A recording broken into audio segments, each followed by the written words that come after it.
கோவையில் 17வது தேசிய dance sports championship முன்னோட்டம் மற்றும் Kovai all dance sports association தொடக்க விழா விமர்சை. Tamil Nadu all dance sports association சார்பில் கோவையில் உள்ள இன்ஃபினிட்டி டான்ஸ் ஸ்போர்ட்ஸ் அகாடமியில் 17வது தேசிய டான்ஸ் ஸ்போர்ட்ஸ் சாம்பியன்ஷிப் தொடர்பான முன்னோட்ட பத்திரிகையாளர்கள் சந்திப்போம். கோயம்புத்தூர் ஆல் டான்ஸ் ஸ்போர்ட்ஸ் அசோசியேஷனின் தொடக்க விழாவும் சிறப்பாக நடைபெற்றது. தமிழகத்தில் 2வது முறையாக நடைபெறவுள்ள இந்த 17வது தேசிய டான்ஸ் ஸ்போர்ட்ஸ் சாம்பியன்ஷிப் போட்டி குறித்து நிகழ்வில் விரிவான விளக்கங்கள் அளிக்கப்பட்டன. மேலும் டான்ஸ் ஸ்போர்ட்ஸ் உலகளவில் வளர்ச்சி பெற்று வரும் விளையாட்டாகவும் ஒலிம்பிக் மற்றும் ஆசிய போட்டி விளையாட்டுப் போட்டிகளில் இடம்பெற்றுள்ள நடன வகைகள் குறித்தும் தெளிவுபடுத்தப்பட்டது. குறிப்பாக பிரேக்கிங் மற்றும் லேட்டின் மற்றும் ஸ்டாண்டர்ட் டான்ஸ் ஸ்போர்ட்ஸ் உள்ளிட்ட சர்வதேச அளவில் அங்கீகரிக்கப்பட்ட பிரிவுகள் குறித்து நேரடி செய்முறை பயிற்சியுடன் விளக்கமளித்தனர். இதில் பங்கேற்ற வீரர்கள் தங்களது திறமைகளை வெளிப்படுத்தி டான்ஸ் ஸ்போர்ட்ஸின் நுட்பங்கள் மற்றும் போட்டி விதிமுறைகளை பொதுமக்கள் மற்றும் ஊடகங்களுக்கு அறிமுகப்படுத்தினர்.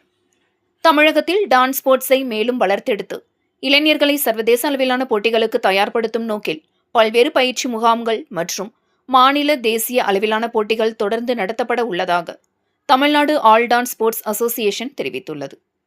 இந்நிகழ்ச்சியில் தமிழ்நாடு ஆல் டான்ஸ் ஸ்போர்ட்ஸ் அசோசியேஷனின் நிர்வாகிகள், உறுப்பினர்கள், கோயம்புத்தூர் ஆல் டான்ஸ் ஸ்போர்ட்ஸ் அசோசியேஷனின் தலைவர் திருமதி சாதனா, செயலாளர் திரு தீபன் வெங்கட்குமார் மற்றும் நிர்வாக குழு உறுப்பினர்கள் உள்ளிட்ட பலர் கலந்து கொண்டு சிறப்பித்தனர். நான் Sadhana, Coimbatore district dance sport அசோசியேஷனோட பிரசிடென்ட். இப்போ நம்ம நேஷ்னல் டோர்னமெண்ட் கோயம்புத்தூரில் நடத்த போகிறோம். அது அக்டோபர் 2, 3, 4 நடக்க போகுது. டான்ஸ் பேஷனேட்டடாக இருக்க எல்லாரும் இதில் பார்ட்டிசிபேட் பண்ணி நீங்கள் உங்களோட டேலண்ட்டை எக்ஸ்போஸ் பண்ணிக்கலாம். நம்ம இது ஒலிம்பிக்கில் ஆட் ஆயிருக்கு டான்ஸு. இப்போது 2024 பாரிஸில் டான்ஸ் ஒலிம்பிக்ஸில் ஆட் ஆயிருக்கு. ஸோ இது ஒரு நல்ல ஆப்பர்ச்சுனிட்டியாக இருக்கும். Like if you come and participate then it will be very good. Like salsa, Latin, break dance and hip hop எல்லாமே ஆட் பண்ணியிருக்காங்க. ஸோ 2020 இந்த ஸ்போர்ட்ஸ் டான்ஸை ஏஷியன் கேம்ஸில் ஆட் பண்ணியிருக்காங்க.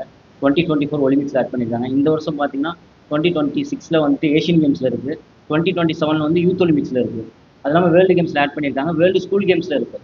ஸோ காமனாக டான்ஸ் பண்ணால் ஒரு கல்ச்சுரல் அப்படின்னு நினச்சிட்டு இருக்க பேரண்ட்ஸ் இப்போ டான்ஸ் பண்ணால் நார்மல் ஸ்போர்ட்ஸ்க்கு என்ன பெனிஃபிட்ஸ் கிடைக்க போகுது. இப்போ அத்லெட்டில் போய் ஒரு பையன் மெடல் பண்ணால் கவர்மெண்ட் கேஷ் அவார்ட் கிடைக்கும், கவர்மெண்ட் ஜாப் கிடைக்கும், அப்புறம் ஸ்போர்ட்ஸ் கோட்டாவில் காலேஜ் சீட்ஸ் கிடைக்கும். அதே கான்செப்ட் தான் இப்போ இந்த டான்ஸ் ஸ்போர்ட்ஸில் ஆட் பண்ணதுனால. ஸோ டான்ஸ் பண்ணாலும் நேஷனல் லெவலில் மெடல் பண்ணால் கவர்மெண்ட்டில் ஐ கேஷ் அவார்ட் கொடுப்பாங்க. ஸோ 3% வேலை வாய்ப்பு கொடுப்பாங்க. அது மட்டும் இல்லாமல் லாஸ்ட் இயர் சிஎம் ட்ராஃபியில் டெமோ ஸ்போர்ட்ஸாக ஆட் பண்ணியிருக்கோம் டான்ஸை.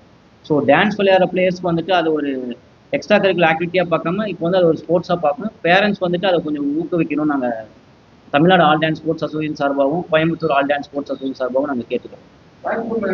நமக்கு ஆக்சுவலி கிட்ஸ் ஸ்டூடெண்ட்ஸ் நிறைய பேர் இருக்காங்க. நிறைய ஆப்பர்ச்சுனிட்டிஸ்க்காக வெயிட் பண்ணிட்டு இருக்காங்க. ஸோ அவங்களுக்குலாம் இது ஒரு நல்ல ஒரு பிளாட்ஃபார்மாக இருக்கும். லாஸ்ட் வீக் சேலத்தில் ஸ்டேட் லெவல் சாம்பியன்ஷிப் நடந்துச்சு. அதில் கண்டெம்பரரி கேட்டகரியில் கோயம்புத்தூர் கோல்டு மெடல் பண்ணியிருக்காங்க ஒரு பேர். ஸோ இந்த மாதிரி நிறையா பிளேயர்ஸ் பிரேக்கிங் நிறைய ப்ராக்டிஸ் பண்ணிட்டு இருக்காங்க.